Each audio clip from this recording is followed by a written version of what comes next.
Hello and welcome to the CX Files podcast. I'm your host, Mark Hillary. In this edition of the podcast, I'm speaking with Graham Brown, who is the Chief Sales and Marketing Officer at Hinduja Global Solutions, better known just as HGS, based in London, UK.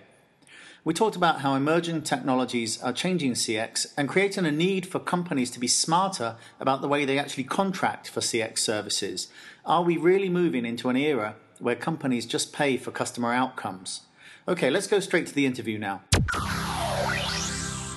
Okay, so we are seeing a wave of emerging technologies at the moment. There's quite a lot of different types of tech, such as artificial intelligence and chatbots and the like.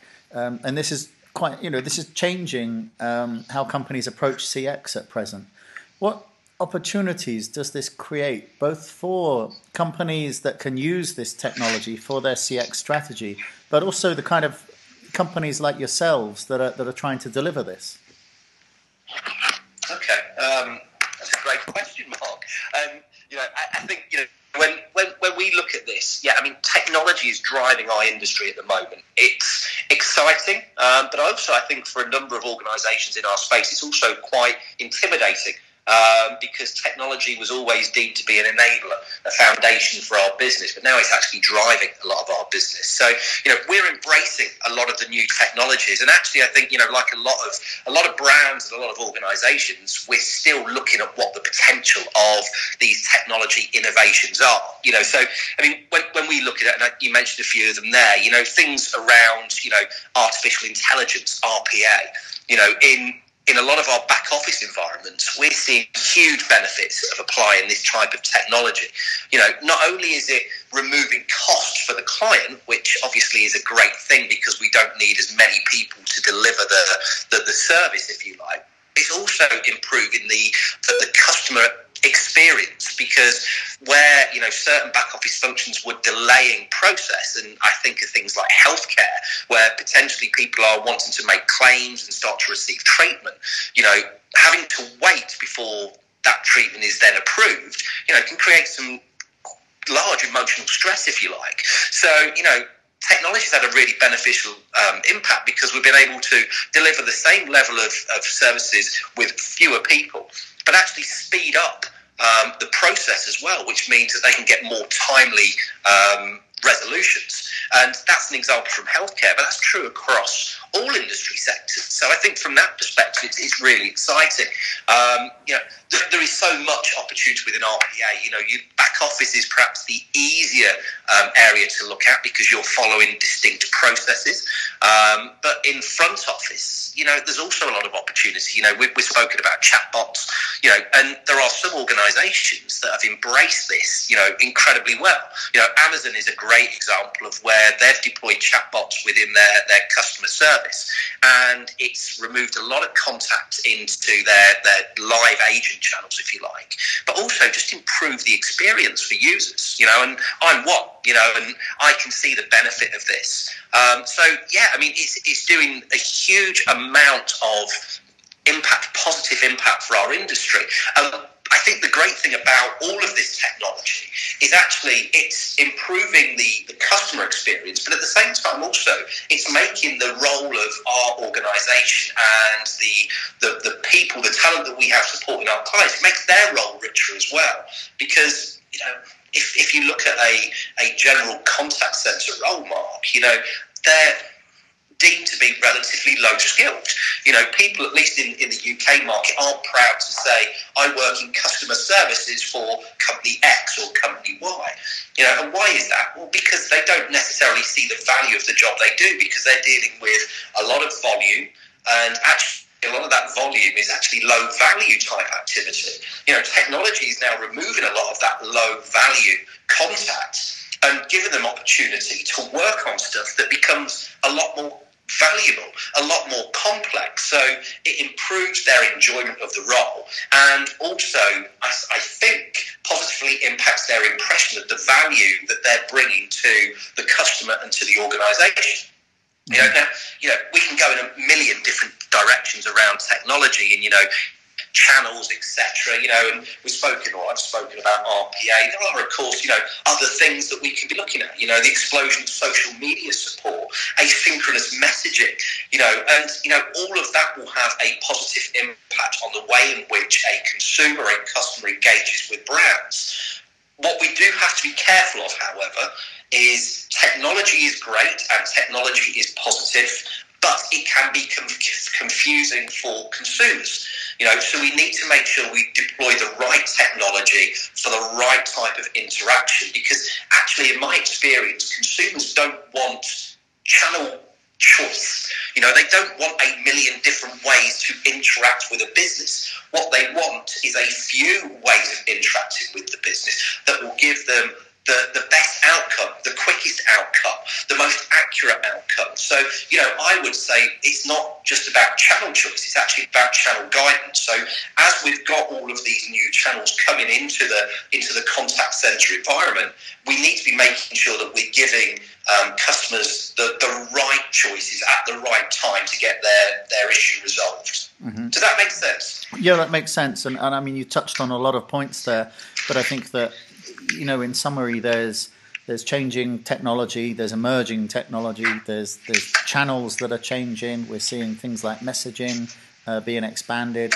And there's a great need for agility in the marketplace because we're seeing change on so many different dimensions. So, I mean, are companies coming to you and talking about contracting in a completely different way to the way that they used to, just put out an RFI, look for a contact center, and then, they would play off a couple of different contact centers against each other and basically focus on cost? I mean, is there a completely different discussion today?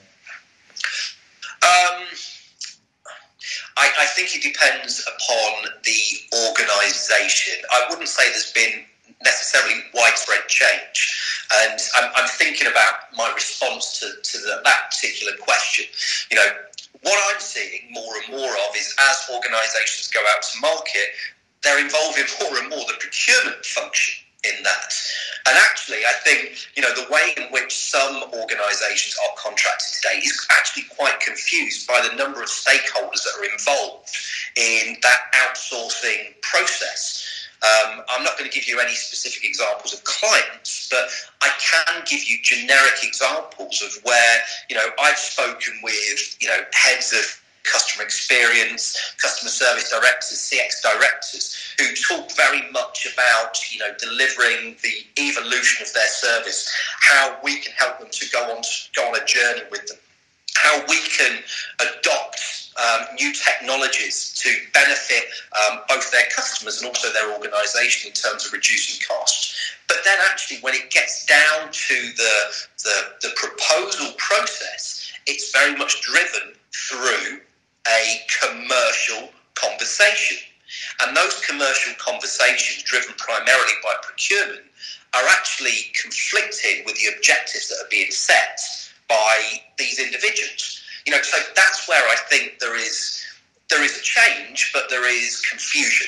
And, then you start to add in, well, if a contact centre outsourcing proposition is now covering technology as well, then the stakeholders in that decision-making process need to change. And therefore, all of a sudden, you start to get technology stakeholders involved. And actually, when you start to involve CTOs, they'll say, but I can do this. Or I've got a partner that can deliver this. So all of a sudden, where I believe the value of our organisation is around delivering, solutions to complex challenges, combining people, process, and technology. Because of the advancements in technology, because of the importance of technology today in organisations, that it's almost starting to get ripped out. So, but actually, why would I be talking to a HGS about RPA? Surely I should be speaking to Blue Prism. I should be speaking to automation anywhere. And then all of a sudden, you've got more providers in that ecosystem to deliver a customer service solution, a customer experience solution. So,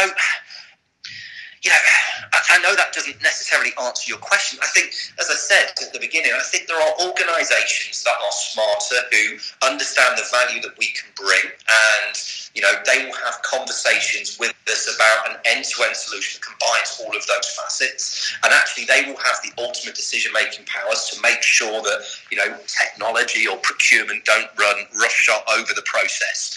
But there are a lot of other organisations that aren't that mature, that want all of these things, but still want to conform to a legacy procurement process, which doesn't enable them to unlock or get the outcomes that they're looking for as they contract with businesses. So that would be my first response. There is also a secondary approach, which is around actually how do you commercialise it now as well when there are so many different aspects to the solution that we offer to the market. Yeah. I mean, like you mentioned about some of the technology vendors, if you're looking to deploy RPA, you could just go out and buy a software system. So, and that would either you would pay as you go or you'd pay for licenses.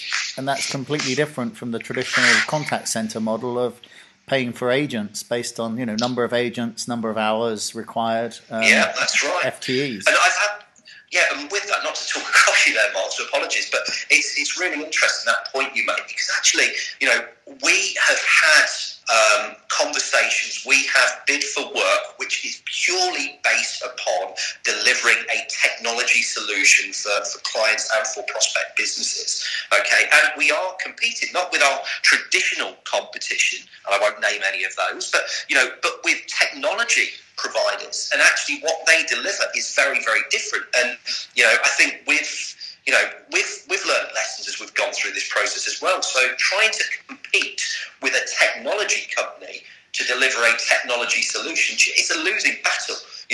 We've not got a level playing field there. Where we need to come at this is from a very, very different angle, where we say, right, the technology itself you can procure direct, of course you can, and technology will enable you to, drive 40% of that contact away from your live channels. Well, that's brilliant. And they will provide you with a commercial model that makes sense for that particular piece. But actually, you can't look at it in isolation. You need to look at that entire journey, and you need to look at the 60% that may start on a technology journey with yourself, but can't actually resolve what they're looking for, and need to then fall into a live agent environment. And what do you do there? And that's where I think organisations like HGS add value, because we understand that end to end. We're not a technology company that's just trying to sell software, sell licensing, and actually only care about part of that issue, part of that journey. We actually care about the entire process. I'm going to get off my soapbox there, so sorry for that, Mark. No, that's okay. I mean, a few years ago, there was a trend towards outcome-based pricing, and quite often you saw that in like local authorities and government departments where they wanted to create a certain behavior, and that might be something like reducing call volume, which naturally that would mean the contact center gets paid less, but you would work out the contract so that you get bonused for the correct behavior. Is there not an opportunity now with some of these blended contact center plus technology solutions to actually just say, look, pay us based on the outcome, and the outcome would be better CX, I guess? There is an opportunity. Again, it comes back to the organisation and how they want to contract. And going back to the point I made earlier, when procurement gets involved, then I think they steer away from those types of commercial models, because actually what they can't do is provide a like-for-like comparison and can't show where they've actually driven savings in that procurement process. So I think there are some challenges. I don't think it's mature yet. I think you're exactly right. We should be looking at different commercial models. An FTE-based model, whether that's a minute, an hour, a day, a week, a month, a year, those models themselves, there may well still be a place for some of those models, but we have to be looking, and we need to be incentivizing ourselves to actually change, as you say, behaviours and drive these changes in the way in which we support customers. Is an output-based model the right way? Is a payment based on the level of CX you're able to deliver the right way? I'm not sure. I've not seen a output-based based model that has adequately addressed that issue around driving performance versus driving profitability within, the partner's business. And when you talk about, a cost per transaction, for example, cost per transaction, I don't like. And the reason I don't like them is because actually I think it drives the wrong behaviour on both sides. If an organisation truly believes in delivering great customer experience and goes on an output-based model, that output-based model is based upon the time it takes to handle that contact. Therefore, there is an incentive on organisations like ours to actually reduce the time it takes that to manage that contact, because we will make more money because that transaction cost doesn't change. Now, you can argue that technology will help you to do that, and it will help you to do it in a better way. And that's what I would like to think HGS does for its clients. But there will be others out there that will say, well, actually, you know what? I don't want to deploy technology because it removes headcount from my business. What I'm going to do is just treat these contacts as quickly as humanly possible. And actually, I don't care whether I deliver a great experience, and I don't care if they actually need to recontact the business, because actually I'm getting paid on a contact base. So there are pros and cons with each, but I don't think an output-based model is necessarily the right way to do it. If I look at existing contracts, and could be within a HGS or anybody else, if you've got 1,000 FTE delivering services, and there is technology that means that you can now deliver those services with 500 FTE and some technology, well, most people would say, well, you've got to do it because it's the right thing to do. But the cynic in me says, well, where's the incentive for an organisation? Because actually what I'm doing is I'm removing 50% of my revenue stream. Now, I might be making that business more profitable because through the use of technology, I gain higher margins. But I may still have a huge gap in my revenue forecast that I then need to fill with other work. So that becomes a really challenging, and complex question for an organisation to answer. And I think we would be naive to think that, any organisation in this space isn't, dealing with it at this moment in time. Where I think it probably makes sense from a new business perspective, you've got a blank sheet of paper and you can go after these organisations, and actually if you win it, it's all incremental value, or revenue. So you don't care that it was once 200. Actually what you care about is you're able to deliver 100 FTE of live support, plus you've got a technology solution that's able to deliver, higher margins. That to me is a better piece of business for the organisation. But if you're looking at existing business, you need to find a way that you incentivise, the business to make those decisions. And it shouldn't be, well, I'm just going to wait until, re-tender and then do it. We should be going proactively to our clients and saying, right, I'm able to drive 40% of your contact into a, automated environment through self-help, whatever it might be. Okay. Now I'm going to do that, and it's going to reduce the headcount in my business by X. Now, realistically, what that means for me is I'm going to reduce my revenue by 35%, not 40%, because that 5% is the cost of delivering the technology and the margin on top of that technology. But I tell you what, we're in the middle of a contract. You have, earmarked that money to deliver these services. Let's share in the benefit. If I'm removing 35 or 40% of the contact from your business, let's share the benefit of that. You pay me, 30% of that saving, 50% of that saving can be on a reducing level. There's many different ways to cut and dice it. But that, to me, is the right way to go about this.